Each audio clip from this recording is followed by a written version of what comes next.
They really hate each other now, and they cannot hide it anymore. She was the villain. How was she dangerous? Because of the need for her to rehabilitate her image. The cameras were supposed to capture another royal fairy tale, but oh, did they get something else instead? It was meant to be picture perfect. The Duke and Duchess stepping into another glamorous night, the lights, the red carpet, the adoring fans, everything carefully staged. Yet what those cameras actually caught wasn't sparkle. It was storm. I know my latest money-making scheme is going to be cosplaying the final night that Princess Diana died. It's truly sick. Instead, they caught something darker, something raw. You could feel it through the screen, that uneasy silence that doesn't need sound to scream. He just doesn't seem to give a damn. When Prince Harry stepped out of that black SUV in New York, the look in his eyes said everything his mouth refused to. Those tired eyes weren't the eyes of a man arriving at a celebration. They were the eyes of someone walking straight into a battlefield dressed as a gala. Body language. My God, no amount of PR spin is going to deal with that. The jaw locked, the shoulders stiff. He looked like a man trying to keep the explosion contained behind a smile for the cameras. Each flashbulb was a trigger he fought not to pull. You completely see that she is shaken by this. For Meghan, it was business as usual. That flawless smile, switched on like a spotlight, perfect, poised, rehearsed. She was the show, and she knew it. But that night, even perfection couldn't hide the chill between them. He is still very upset over her stunt over in Paris. I can't imagine that didn't go unnoticed by him. The distance was instant, palpable, like a storm cloud between them. You could see it in the air, in the stillness. They weren't partners walking together. They were two people barely holding a performance together, one breath away from cracking.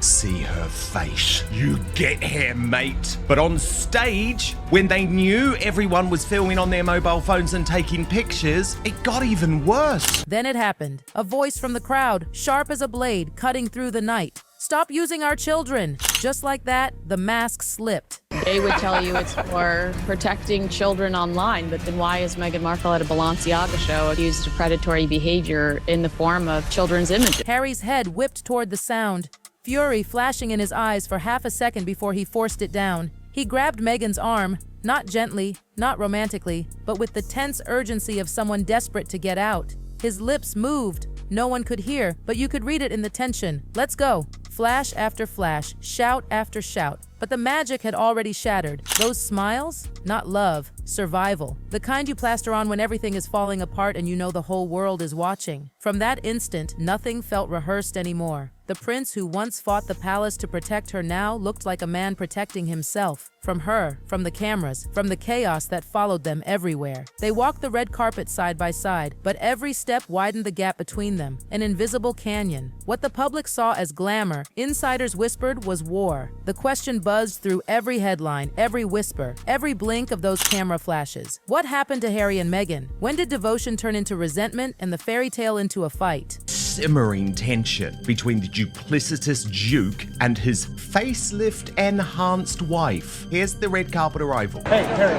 what are you doing? New York City, alive with sirens, cameras, and that electric hum of expectation. This was supposed to be their redemption, their glorious return after months of silence. The venue shimmered like liquid gold, a perfect symbol of rebirth. But behind the glow, the air was off. Something just didn't feel right. Whispers floated among the event staff that there'd been a heated argument in the SUV moments before arrival. One member of the security team later described Harry's expression as ice cold. Meghan, he said, sat perfectly upright, fixing her earrings in the window reflection, not once looking at him. And when that door opened, every camera in Manhattan locked on them. Producers had rehearsed the entrance for days. Slow walk, synchronized smiles, picture perfect. But insiders at the scene said something felt offbeat. Harry broke formation. He moved faster, too fast. Eyes locked on the carpet, not on her, not on the crowd. And then you see her naked feet crisscrossed in front of her like the world is at my feet. Ha ha ha, this is so fun. This is where my children's grandmother died. Good times. Let me put this online. And honestly, it wasn't the first time. Weeks earlier at a private industry dinner, Meghan reached for his hand under the table, soft, subtle, and he brushed it away.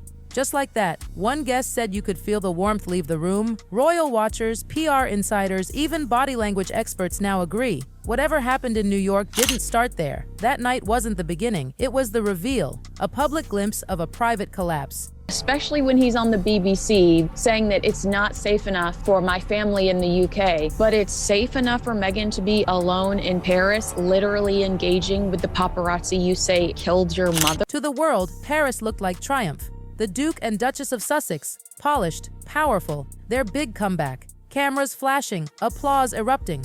For weeks, tabloids had hyped it as the moment, their grand rewrite of the story. Every move planned, every smile calculated. Meghan glittered in metallic gold, radiant, commanding attention like she was born in spotlight. Harry, in his classic tux, trailed behind, letting her lead. It was resilience, rebirth, redemption, or so it seemed. But as the flashes erupted, anyone watching closely could see the truth. Harry's face didn't match hers. She glowed. He endured. His shoulders sagged, his breath quickened, and a subtle exhale slipped out as she waved to the crowd. No amount of media training could hide that. The man was tired. Harry's jaw clenched, eyes darting toward the heckler, then sharply to the door.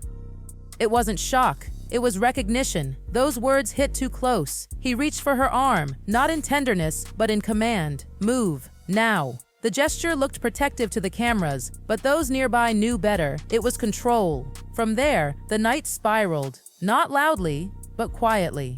They smiled, posed, laughed, but the warmth was gone. To the crowd, it was glamour. To those close enough to see, it was grief, wrapped in sequins. What the world thought was a comeback was actually the first act of their unraveling. At first glance, everything looked flawless, but slow the footage down, frame by frame, and the story changes. The distance wasn't measured in inches, it was in gestures. Harry's hand hung by his side, fingers twitching every time Meghan tried to reach for him. She smiled. He blinked hard, like a man grounding himself. Experts dissected the clip for weeks. One called Harry's body language defensive withdrawal. Classic sign of someone emotionally shutting down. Behind the scenes, the whispers got louder. A stylist who dressed Meghan that night said the fitting ended in a fight. A publicist heard her voice echo down the hallway, sharp, clipped, then a door slam. No yelling from Harry, just silence. That insiders say was his new defense. He didn't argue anymore, he retreated. And the moment those red carpet shots hit social media, fans noticed. Side-by-side photos showed Harry leaning away, Meghan leaning in. To tabloids, it looked romantic. To those who'd followed their story, it screamed discomfort. One producer whispered to a friend, "It felt like watching two actors perform a scene they no longer believe in." And that begged the question, what turned partnership into performance? To find the answer, you've got to rewind. Not to New York, not to California, but to Paris, the city of lights, and apparently the beginning of the darkness. It was supposed to be Meghan's grand comeback. Front row at Fashion Week, couture, champagne, the works. But the people who were actually there saw something else. A couple moving like strangers, occupying the same frame, but not the same world. Harry stayed distant, eyes fixed ahead, while Meghan floated from designer to designer with that signature social smile. To fans, it was glamour. To witnesses, it was ice. Then came the tunnel. Her team filmed Meghan walking through the Pont de l'Alma. Yes, that tunnel. The one where Princess Diana lost her life. She smiled faintly at the camera, scarf wrapped tight, expression soft but deliberate. When that video hit the internet, the outrage was instant. But what happened inside their home afterward was worse. According to people close to them, Harry was furious. Not loud, shouting anger, but that quiet, deep kind, the kind that burns slow and steady. That tunnel wasn't just a location to him, it was sacred. To Meghan, it was symbolism, a powerful image. To Harry, it was sacrilege. Their argument that night was brutal. He demanded to know how she could turn his mother's death into content. She said it was art, a tribute. Their story now feels like half theater, half confession. So dramatic it almost hurts to watch. Every move, deliberate. Every pause, calculated. 3 beats of tension, 1 beat of calm. The rhythm of a relationship held together by choreography instead of connection. Harry's voice now, low, short, tired. Meghan's, steady, but with that telltale strain. Together, they sound like dialogue from a movie already in its final act.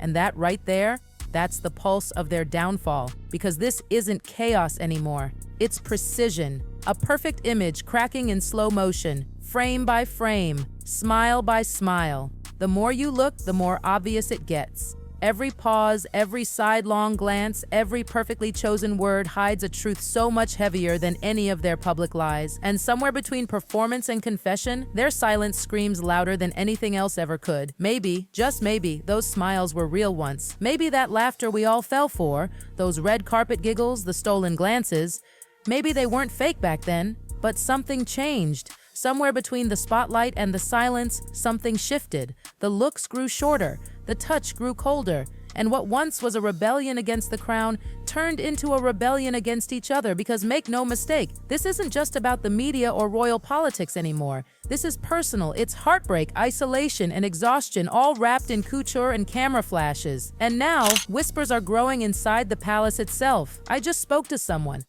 with real palace connections, and they said there are quiet talks that King Charles might agree to meet with Harry at the start of 2026. But Meghan, she has no desire to return to the UK, and honestly, can you blame her? She knows the truth. She's not welcome. She knows how deeply loathed she is there. For her, returning would be walking into a storm she helped create. And for him, it would be facing the ghosts of everything he gave up for her. Every story ends, some in fireworks, others in silence. And Harry and Meghan's ending? It won't be dramatic, it'll be quiet. No grand announcements, no sudden split, just slow, subtle distance, until one day we'll look up and realize they're no longer standing side by side. The cameras will move on, the tabloids will chase someone new, but the question will hang in the air like perfume that won't fade. Was this love ever meant to survive the fame that built it? Because when affection becomes performance, when loyalty turns into strategy, the fairy tale doesn't explode, it dissolves, frame by frame, smile by smile. And in that silent space between flashbulbs and reality, the truth waits, unseen, unspoken, unforgettable. What happened in New York wasn't just an awkward moment. It was a mirror, a reflection of a pattern Meghan's been repeating for years. The charm, the shine, the unraveling. Because when the applause fades and the cameras turn away, the same thing always seems to happen. She's needy. Everyone knows it. She needs to be adored. She thrives on attention like it's oxygen. And she knows she's hated in Britain. She won't go back because facing that rejection again, it's her worst nightmare. But here's the thing. This pattern didn't start with Harry. It started long before him. If you think this is the first time someone close to Meghan felt that fracture, think again. Before the prince, before the palaces, before the Netflix deals, there was another man, Joe Giuliano, her first husband, the man who promised her forever and walked away before the world even knew her name. And now, he's speaking out. What he revealed about why his own family rejected Meghan paints a picture that's even darker than the royal drama we've been watching unfold. His words don't just explain that tense distance between Harry and Meghan on the red carpet, they reveal the pattern, the repetition, the rise, the charm, the spotlight, and then the emotional fracture. It's a story on repeat. If you want to understand Harry's silence, that haunting, distant look in New York, you have to listen to the man who lived through the first version of Meghan's story, because he's the one who saw it coming. Watch our previous deep dive investigation into Meghan's first marriage, where Joe Giuliano finally opens up about what really happened and why his family turned her away. It's not just gossip, it's context. And once you know what he said, once you see the pattern, it changes everything you thought you knew about how this so-called royal love story began. You're watching Star Spotlight, where secrets shine brighter than the crown and shadows last longer than fame ever will.